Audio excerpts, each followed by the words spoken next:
بسم اللہ الرحمن الرحیم۔ خلاصۃ النحو کا درس نمبر 7 سماعت فرمائیں۔ الحمدللہ ہم نے جو ہے لفظ اور اس کی اقسام یہ سبق ہمارا مکمل ہوا، اور تمرین نمبر 1 اور تمرین نمبر 2 اس کے بارے میں بھی ہمارا ہو چکا ہے۔ تمرین نمبر 3، مفرد اور مرکب الگ الگ کیجیے۔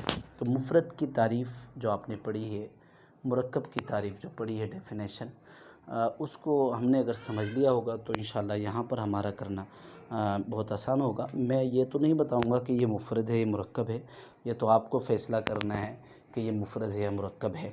البتہ میں اس کا معنی بتا دیتا ہوں، یعنی اس کا مطلب کیا ہے عربی الفاظ کا، اور اس طرح آپ ایک اپنی نوٹ بنائیں جس کے اندر اس طرح کے مفرد الفاظ ابھی سے لکھنا شروع کریں۔ اگر اس طرح آپ یوں سمجھیں کہ پوری کتاب ہونے تک 200 الفاظ لکھیں گے تو عربی سمجھنے کے لیے، عربی کو پڑھنے کے لیے، عربی کو پڑھانے کے لیے، بڑی بڑی کتب عربی کی سمجھنے اور پڑھنے کے لیے یہ بہت ضروری ہے۔ یعنی آپ کو اگر مفرد جو الفاظ ہوتے ہیں ان کے معنی اگر یاد نہیں ہیں تو پھر یہ امپاسبل ہے کہ ہم عربی کو بولیں یا ہم عربی کو پڑھیں یا ہم عربی کو سمجھیں یا ہم دوسرے کو سمجھائیں۔ تو یہ اب باقاعدہ آپ کی نوٹ ہو جس کے اندر آپ یہ جو بھی عربی لفظ نیا آئے آپ اس کو لکھ لیں اور اس کا معنی اور اس کو یاد کر لیجیے گا۔ دیکھیں، الحیاء مطلب حیات، زندگی، اور اسی طرح رسول کا مطلب رسول ہوتا ہے۔ الرجا کا مطلب ہوتا ہے امید۔ الصدق یہ سچا۔ عبد یعنی بندہ، مومن بندہ۔ الامانت امانت۔ ناقہ کہتے ہیں اونٹنی کو، ناقہ مطلب اونٹنی۔ الصوم مطلب روزے کو عربی میں صوم کہتے ہیں۔ جنہ، یہ جنہ نہیں لکھا ہے، یہ جنہ ہے۔ جنہ کا مطلب ہوتا ہے ڈھال۔ جنہ مطلب ڈھال۔ الایمان ایمان، جو ایمان ہوتا ہے، یہ تو آسان ہے۔ اس کے بعد میں الصلاۃ نور المؤمنین، تو نماز کو عربی میں کیا کہتے ہیں؟ صلاۃ کہتے ہیں۔ اسی طرح ان اللہ علی کل شیء قدیر۔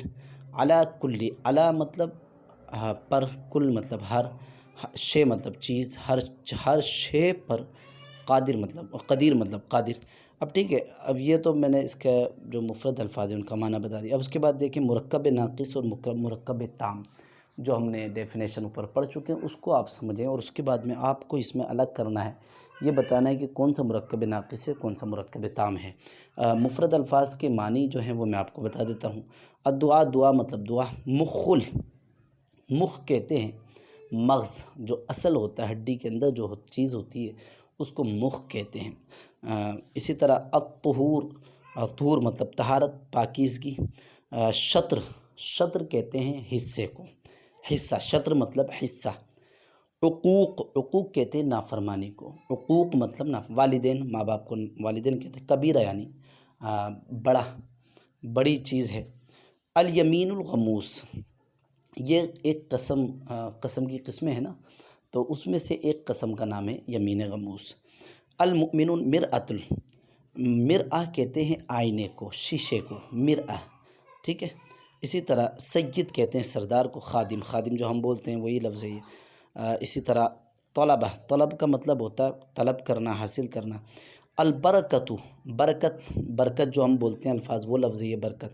اکابر یعنی تمہارے اکابر میں ہیں، بڑوں میں ہیں، بزرگوں میں ہیں۔ آسان اس کا مفہوم یہ سمجھ لیجیے۔ اما کہتے ہیں باندی کو۔ اما مطلب باندی، غلام باندی پہلے ہوا کرتے تھے تو وہ اما، اس کو باندی کو کیا کہتے ہیں عربی میں؟ اما کہتے ہیں۔ قاطعن، قطع کرنے والا، توڑنے والا، کاٹنے والا، قاطع کا مطلب ہوتا ہے۔ اسی طرح اب دیکھیں آپ 11 نمبر آخر میں، العلم النافع، نفع دینے والا علم۔ اب اس کے بعد 12ویں نمبر پر دیکھیں الزکوٰۃ، تو زکوٰۃ جو ہوتی ہے ہم جو نکالتے ہیں وہ زکوٰۃ یہاں پر مراد ہے، وہ زکوٰۃ ہے۔ قنطرہ کہتے ہیں پل کو۔ قنطرہ مطلب پل جو ہوتا ہے نا، جس سے ہمیں ندی پار کرنی ہوتی ہے، اس کے بیچ میں جو پل ہوتا ہے، برج ہوتا ہے، اس کو کہتے ہیں قنطرہ عربی میں۔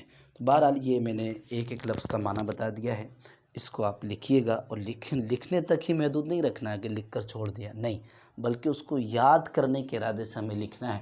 10 15 بار ایک مثلاً قنطرہ کو آپ یاد کرنا ہے تو قنطرہ پل، قنطرہ پل، قنطرہ پل، قنطرہ پل، اس طرح جو ہے آپ ایک لفظ کو 15 بار کہیں گے تو انشاءاللہ یاد ہو جائے گا۔